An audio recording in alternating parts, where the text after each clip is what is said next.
सबको जय मसीह की। आप सबों का हमारे चैनल पर स्वागत है। अब हम 5वीं आयत को देखेंगे। तुम भी आप जीवते पत्थरों के समान आत्मिक घर बनाते जाते हो, जिससे याजकों का पवित्र समाज बनकर ऐसे आत्मिक बलिदान चढ़ाओ जो यीशु मसीह के द्वारा परमेश्वर को ग्रहण है।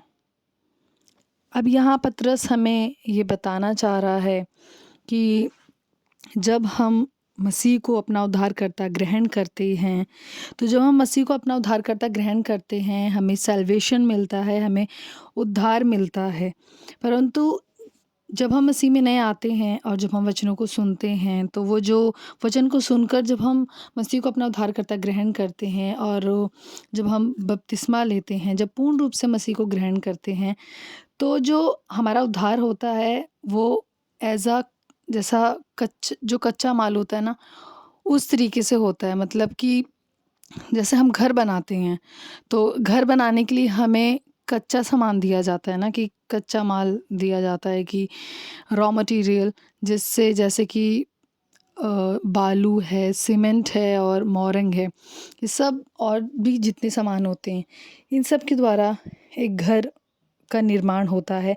तो वैसे ही पतरस यहाँ बताना चाहता है कि जैसे हम वचनों को सुनते हैं, या हम जब चर्च जाते हैं वचनों को सुनते हैं, वीडियोस के थ्रू वचनों को सुनते हैं, जब हम वचनों को पढ़ते हैं, तो ये सब एक कच्चे माल के रूप है। मगर जब हम इसको कॉन्टिन्यूसली इसको प्रोसेस में लाते हैं और ये करते चले जाते हैं, तो हम एक घर को बिल्डअप करने वाले हो पाते हैं। मतलब कि जो आत्मा है, जो हमारे अंदर आत्मा वास करता है, वो हमारी हेल्प करता है कि हम ये जो आत्मिक घर है इसको कैसे बना सकते हैं। ये आत्मिक घर कंप्लीट नहीं है, इसे हमें कंप्लीट करना है। तो हमें कंप्लीट कैसे करना है इस आत्मिक घर को?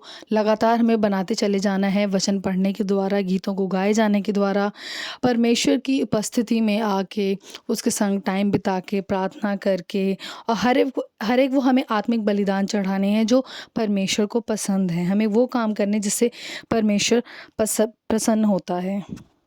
जैसे वचन कहता है कि आत्मिक बलिदान चढ़ाओ। आत्मिक बलिदान चढ़ाना बहुत ज़रूरी है, क्योंकि जब हम आत्मिक बलिदान नहीं चढ़ाएंगे तो हमारी आत्मिक उन्नति नहीं होगी। इसलिए हमें ज़रूरी है कि हम परमेश्वर को आत्मिक बलिदान चढ़ाएं।